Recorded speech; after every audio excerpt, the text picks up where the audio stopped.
So, this comic pulls no damn punches and throws us right into the follow-up of last issue's Resolve, with Kit and Surge meeting Clutch to tell them that they are quitting to try the whole heroing thing.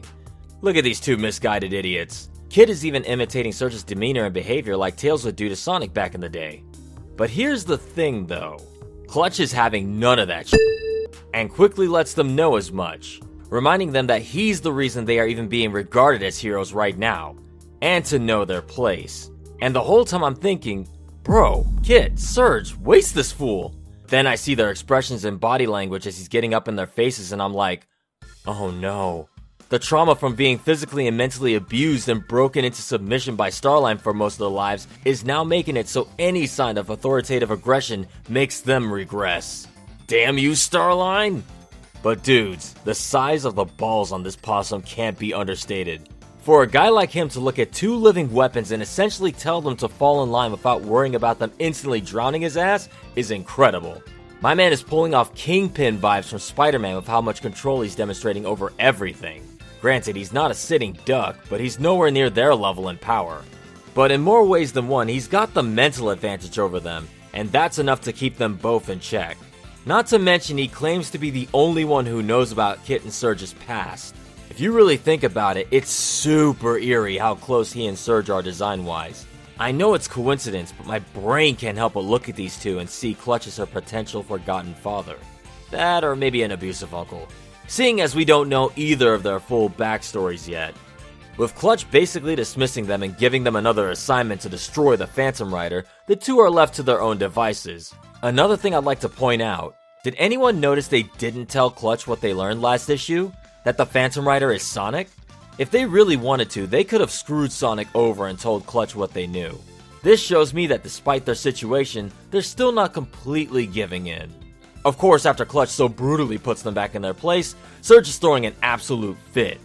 And I mean, look at the lightning storm she's made. Is she really that powerful when she's this angry? She's summoning the power of Thor with just her rage.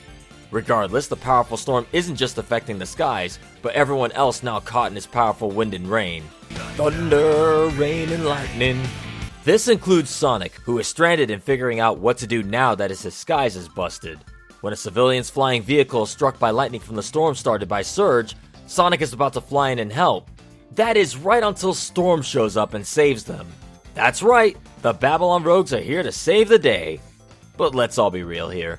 We all know the real reason they're doing this is because Jet's pride took a huge Vegeta-sized hit when Surge and Kit were hailed as heroes in the last issue. Like, can I just say how much I love Jet's pettiness? He just can't let someone else have the spotlight, even for a second. If bro's not being praised or being the center of attention, he'll do whatever it takes to get it. He's really just like me for real. Even with the plan seemingly going smoothly, all bets are off when Jet spots Sonic still disguised as the Phantom Rider. And just like always, it's on sight, with Jet giving chase. Hold on, I just noticed something.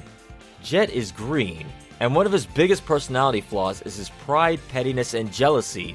So one might say he's green with envy? Hey Sega, I see what you did there. Either that or it's just a design thing and I'm reading too hard into nothing. Regardless, Sonic manages to give Jet the slip and gets pulled into one of the vehicles being guided by the Babylon Rogues. This vehicle just happens to belong to Night the Owl and Dawn the Rooster. What? Hold up. These two? Put chili and cinnamon in their cocoa? I seriously need to try that. After clearing up his good name and telling the two of the imposter Phantom Rider, they fill Sonic in and let Sonic know that they've been working with the Chaotix Detective Agency as informants. Much like everyone else, they've also been sussing Clean Sweep Inc. and apparently went about investigating the Shuttle, but haven't been heard from in a while. Oh hey, nice Brush 42 poster there. Dawn fixes Sonic's Phantom Rider disguise and our Blue Menace is off to further investigate the Shuttle, where Amy and Tails are. Back with our two would-be heroes, we see the skies clearing up as Surge finally breaks down realizing the bleakness of their situation. That no matter where they go, someone is always controlling them and telling them what to do. But that's when Kit gets that menacing scowl of his going, and states he has an idea. Now I don't know if you guys remember the last time Little Bro had an idea, but as I recall, last time they plotted someone's demise, it led to their creator, Starline, getting worked by Eggman, and eventually killed by his own hubris. I'm not saying Kit was directly responsible for his death, but when I see him mean mugging like this, I honestly think he's scarier than the more unhinged temper of Surge. There's a reason they say to beware the quiet ones, because something tells me they're about to let little dude cook, and I know it's about to be something nasty. They're about to do to Clutch what SpongeBob and Mr. Krabs did to the health inspector. Back on the shuttle, Amy, Tails, and Belle are making their way to Jules' office when they spot the two mascots from issue 69 guarding the door. And this is when I knew something was up, because why would you have a crab meat and not the homie Caterkiller? Mascot or not, Caterkiller does way more than a damn crab meat. When Belle asks to speak to Jewel, she realizes that one of the mascot has some My, what odd crotch holes you have. That's when she realizes, hold up, this is the one that wrapped me up like a Christmas present and put me in that locker. And as the mascot begins to attack Belle, Amy and Tails come in with the assist. Meanwhile, inside the office, Jewel must have some lo-fi hip-hop to relax to in those headphones because she is fully locked in and can't hear anything happening outside her door. As they fight the mascots, they start to see some familiar traits. How sorry the two are at fighting, and their god-awful body odor. Of course, they turn out to be none other than Rough and Tumble, Clutch's boys, who call for backup and the story ends with our heroes on the run. So this issue had a couple of returning faces, including an actual couple. Dawn and Night being together after the events of the metal virus is wholesome. Even more interesting is that they seem to be working with the Chaotix. Good for them. Might the Chaotix wind up expanding their reach with other characters in the comics? We'll soon see. Rough and Tumble are faces I wasn't really expecting to see, but welcome additions to the story. Haven't seen those two since their run-in with Vanilla's household when they ruined her dinner. They should have been dead, by the way.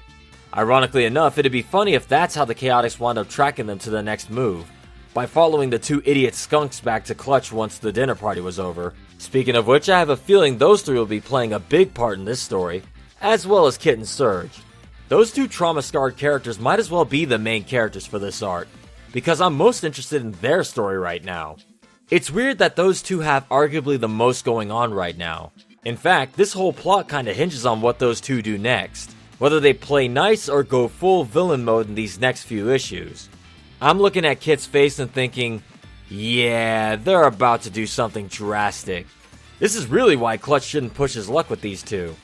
Even if you have the upper hand on someone, you can only push them so far before they finally snap.